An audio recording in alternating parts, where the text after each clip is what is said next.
Supreme court న్యాయమూర్తుల్లో అత్యంత ధనవంతుడైన న్యాయమూర్తి ఎవరు? జస్టిస్ కేవి విశ్వనాథన్ గారు. ఈ విషయం ఎలా తెలిసిందంటే సుప్రీంకోర్టు తాజాగా న్యాయమూర్తులందరి ఆస్తుల వివరాలని బయటపెట్టింది.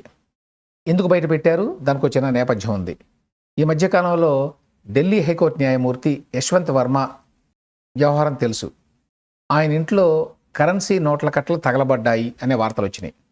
ఆ ఘటన తర్వాత పబ్లిక్లో జ్యుడిషియరీ పట్ల నమ్మకం సడులుతోంది అని భావించి సుప్రీంకోర్టు వారు ఒక నిర్ణయం తీసుకున్నారు. ఇప్పుడు మొన్న ఏప్రిల్ 1వ తేదీన ఏం నిర్ణయం తీసుకున్నారంటే సుప్రీంకోర్టు న్యాయమూర్తులందరూ కూడా తమ ఆస్తులను ప్రకటించడమే కాదు వాటిని పబ్లిక్ డొమైన్లో పెట్టాలి అని.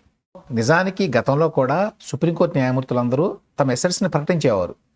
అయితే వీటన్నిటినీ ఒక సీల్డ్ ఎన్వలప్లో పెట్టి సుప్రీంకోర్టు రిజిస్ట్రార్ ఆఫీస్కి ఇచ్చేవారు. వాటిని బయట పెట్టాలా లేదా అనేది ఆయా న్యాయమూర్తుల విచక్షణగా ఉండేది.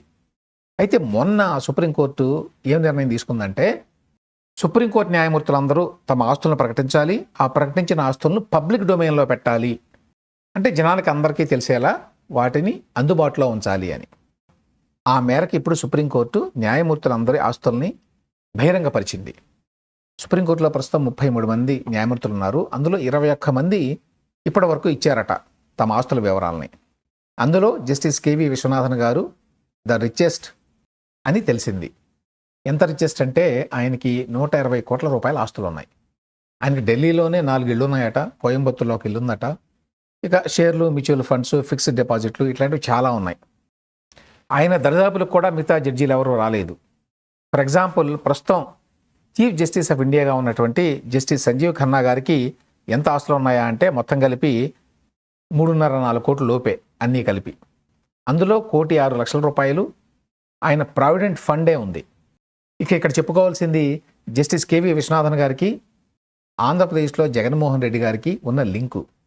అదేమిటంటే జస్టిస్ కేవి విశ్వనాథన్ గారు 2023 వరకు సీనియర్ అడ్వకేట్గా ఉండేవారు. ఆయన సీనియర్ అడ్వకేట్గా ఉన్నప్పుడు జగన్మోహన్ రెడ్డి గారి కేసును వాదించారు. 2013లో జగన్మోహన్ రెడ్డి మీద సిబిఐ వారు కేసులు పెట్టిన విషయం తెలుసు. ఆ కేసులకు సంబంధించి న్యాయవాదుల్లో ఒకరు కేవి విశ్వనాథన్. ఆ తర్వాత జగన్మోహన్ రెడ్డి గారికి ఆయన సన్నిహితులకి సంబంధించినటువంటి చాలా కేసుల్లో న్యాయవాదిగా కేవి విశ్వనాథన్ గారు వాదించారు అప్పట్లో. ఆయన 2023 మే నెలలో సుప్రీంకోర్టు న్యాయమూర్తిగా ఎంపికయ్యారు. అంటే 2 సంవత్సరాలైంది. ఈ మధ్య కాలంలో కూడా మనం ఆయన పేరు విన్నాం. ఏ రకంగా విన్నాము అంటే తిరుపతిలో కల్తీ నెయ్యి వ్యవహారానికి సంబంధించిన కేసులో వైఎస్ఆర్సీపీ నాయకులు ఈ తిరుమల కల్తీ నెయ్యి వ్యవహారం మీద సుప్రీంకోర్టుకు వెళ్ళారు. వైవి సుబ్బారెడ్డి గారు ఇతరులు వెళ్ళినప్పుడు ఆ కేసును విన్నటువంటి బెంచ్లో జస్టిస్ గవాయ్ గారితో పాటు జస్టిస్ కేవి విశ్వనాథన్ గారు కూడా ఉన్నారు. అప్పట్లో ఆ బెంచ్ చాలా పరుషమైన వ్యాఖ్యలు చేసింది ఏపీ గవర్నమెంట్ మీద అంటే కూటమి ప్రభుత్వం మీద, చంద్రబాబు నాయుడు గారి ప్రభుత్వం మీద. ఒక ముఖ్యమంత్రి స్థానంలో ఉండి తిరుమల లడ్డూల్లో కల్తీ నెయ్యి కలిసింది అని చెప్పి బహిరంగంగా ఎట్లా మాట్లాడతారు మీరు అని మందలించినట్టుగా వ్యాఖ్యానించింది. అంతేకాదు ఈ కల్తీ నెయ్యి వ్యవహారం మీద అప్పట్లో కూటమి ప్రభుత్వం ఒక ఇన్వెస్టిగేషన్ టీంని వేసింది. ఆ టీంని రద్దు చేసి సుప్రీంకోర్టు అంటే justice K V Viswanathan, justice Gavai గారుల బెంచి సొంతంగా మరొక స్పెషల్ ఇన్వెస్టిగేషన్ టీంని వేసింది. సో ఆ సందర్భంగా కూడా మనం జస్టిస్ కేవి విశ్వనాథన్ గారి పేరు విన్నాం. మరి మిగతా న్యాయమూర్తులు ఎవరికి లేనంత ఆస్తులు జస్టిస్ కేవి విశ్వనాథన్ గారికి ఎట్లా వచ్చినాయి?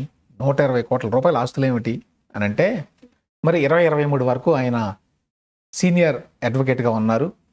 అందులోనూ ఆయన జగన్మోహన్ రెడ్డి లాంటి వెరీ రిచ్ క్లయింట్స్ని కలిగి ఉన్నాడు.